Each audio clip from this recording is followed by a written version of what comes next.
Shalom, perkenalkan nama saya Reneldis Julita Bria dengan NIM 21142010002. Saya mahasiswa aktif semester 3 Universitas Pembangunan Indonesia Manado dari Fakultas Keperawatan. Di video kali ini dibuat untuk memenuhi tugas ujian akhir semester dengan mata kuliah Keperawatan Maternitas 1 dengan dosen pengampu Nurse Melin Kontul Escape MKes. Judul materi, tren dan isu dalam keperawatan maternitas. Latar belakang keperawatan maternitas merupakan pelayanan keperawatan profesional yang ditujukan kepada wanita usia subur yang berkaitan dengan masa di luar kehamilan, masa kehamilan, masa melahirkan, masa nifas sampai 6 minggu, dan bayi yang dilahirkan sampai berusia 40 hari beserta keluarganya. Pelayanan berfokus pada pemenuhan kebutuhan dasar dalam melakukan adaptasi fisik dan psikososial dengan menggunakan pendekatan proses keperawatan. Pengertian, tren adalah sesuatu yang sedang dibicarakan oleh banyak orang saat ini dan kejadiannya berdasarkan fakta. Sedangkan isu adalah sesuatu yang sedang dibicarakan banyak orang namun belum jelas faktanya atau buktinya. Pada masyarakat yang menuju ke arah modern, terjadi peningkatan kesempatan untuk meningkatkan pendidikan yang lebih tinggi, peningkatan pendapatan, dan meningkatnya kesadaran masyarakat terhadap hukum dan menjadikan masyarakat lebih kritis. Tren dan isu keperawatan maternitas. Perawat maternitas yang berpendidikan memahami pola pelayanan kesehatan dan pengaruh berbagai faktor pada pemberian pelayanan kesehatan masa kini. Kesadaran terhadap sejarah, tren sosial dan ekonomi membuat perawat dapat mengantisipasi bagaimana perubahan akan mempengaruhi praktek profesional. Sedangkan tujuan dasar pelayanan maternitas ini adalah promosi kesejahteraan keluarga. Perawat maternitas tidak diam di tempat tetapi selalu berubah dan dinamis. Masalahnya yaitu yang pertama ada penyebab angka kematian bayi masih tinggi. Kematian pada bayi masih tinggi disebabkan oleh penyakit menular seperti radang paru-paru, diare, dan malaria.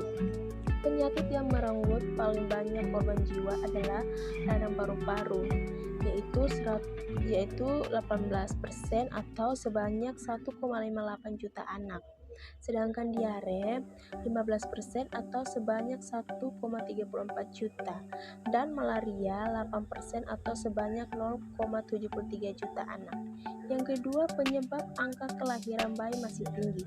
Penyebab angka kelahiran bayi masih tinggi adalah pelayanan kesehatan yang semakin meningkat, kurangnya pengetahuan masyarakat tentang program KB. Yang ketiga, angka kematian ibu. Angka kematian ibu atau AKI tiap tahun atau 2 ibu tiap jam meninggal oleh sebab yang berkaitan dengan kehamilan, persalinan, dan nifas. Yang keempat, penyakit menular seksual. Penyakit menular seksual atau PMS adalah berbagai infeksi yang dapat menular dari satu orang ke orang yang lain melalui kontak seksual. Kelompok remaja dan dewasa muda atau 15-24 tahun adalah kelompok umur yang memiliki risiko paling tinggi untuk tertular PMS. 3 juta kasus baru tiap tahun adalah dari kelompok ini. Hampir seluruh PMS dapat diobati. B. Penemuan teknologi terbaru. Yang pertama, alat kontrasepsi implan terbaru.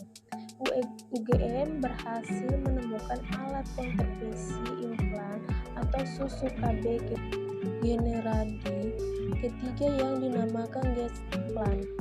Kelebihan alat ini bisa bertahan hingga 7 tahun dibandingkan implan saat ini yang berumur 5 tahun. Yang kedua, water birth. Proses persalinan atau proses melahirkan yang dilakukan dalam air. Manfaatnya, ibu akan merasakan lebih rileks karena semua otot yang berkaitan dengan proses persalinan menjadi lebih elastik. Yang ketiga, USG. 3D dan 4D merupakan alat yang berkemampuan menampilkan gambar 3 dan 4 dimensi. Di teknologi ini janin dapat terlihat utuh dan jelas, seperti layaknya bayi yang sesungguhnya. Gerak-geriknya menjadi pelengkap bila diduga janin dalam keadaan tidak normal dan perlu dicari kelainan bawaannya. Yang keempat, pil KB terbaru. Pil KB dengan dorspirenol merupakan pil KB terbaru, memberikan perlindungan kontrasepsi yang dapat diandalkan dengan berbagai manfaat tambahan dalam suatu kombinasi yang unik. Pil KB dengan dorspirenol adalah pil yang membuat seseorang merasa lebih nyaman. Yang kelima, robot akan digunakan untuk mengobati orang sakit.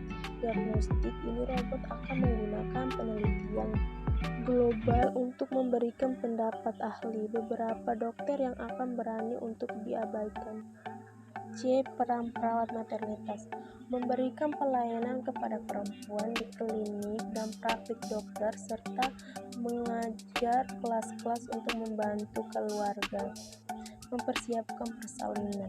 Dengan pelatihan khusus dapat memberikan pelayanan intensif pada neonates dengan risiko tinggi dan ibu dengan risiko tinggi di unit khusus. Mengajarkan tentang kehamilan, proses persalinan dan penyembuhan menyusui, cara mengasuh anak. Memberikan perawatan berkelanjutan selama masa reproduksi. D. Falsafah keperawatan maternitas. Keperawatan maternitas dipusatkan pada keluarga dan masyarakat, aspek yang holistik, menghargai klien dan keluarganya. Klien, keluarga, masyarakat berhak perawatan yang sesuai. Setiap individu berhak lahir sehat optimal. Perempuan hamil dengan bayi yang dikandung. Perempuan pasca persalinan beserta bayinya. Yakin bahwa kehamilan dan persalinan adalah peristiwa normal. Partisipasi aktif keluarga dibutuhkan untuk kepentingan kesehatan ibu dan anak. Awal kehamilan, awal interaksi keluarga. Sikap, nilai, dan perilaku sehat setiap individu mempengaruhi latar belakang budaya, agama, dan kepercayaan. Keperawatan maternitas bekerja sebagai advokat atau pembela untuk melindungi hak klien. Yakin bahwa penelitian ditingkatkan dapat menambah dalam meningkatkan mutu pelayanan maternitas. Pada kesempatan kali ini saya ingin mengajak teman-teman untuk dapat bergabung bersama kami. Universitas Pembangunan Indonesia Manado memiliki 6 fakultas dengan program studi, yaitu Fakultas Pertanian, Prodi Agribisnis, Fakultas Hukum, Prodi Hukum, Fakultas Teknik, Prodi Teknik Elektro dan Teknik Sipil, Fakultas Ilmu Sosial Ilmu Politik, Prodi Ilmu Politik, Fakultas Sastra, Prodi Sastra Inggris, Fakultas Keperawatan, Prodi Ilmu Keperawatan, dan Profesi Nurse. Didukung oleh sumber daya manusia yang berkompeten dan tersertifikasi, Universitas Pembangunan Indonesia Manado memiliki dosen dan tenaga kependidikan dengan latar belakang S2 dan S3 lulusan dalam dan luar negeri. Kembangkan dirimu, raih cita-citamu setinggi bintang di langit. Kami siap menghasilkan generasi terbaik dan pemimpin di masa depan.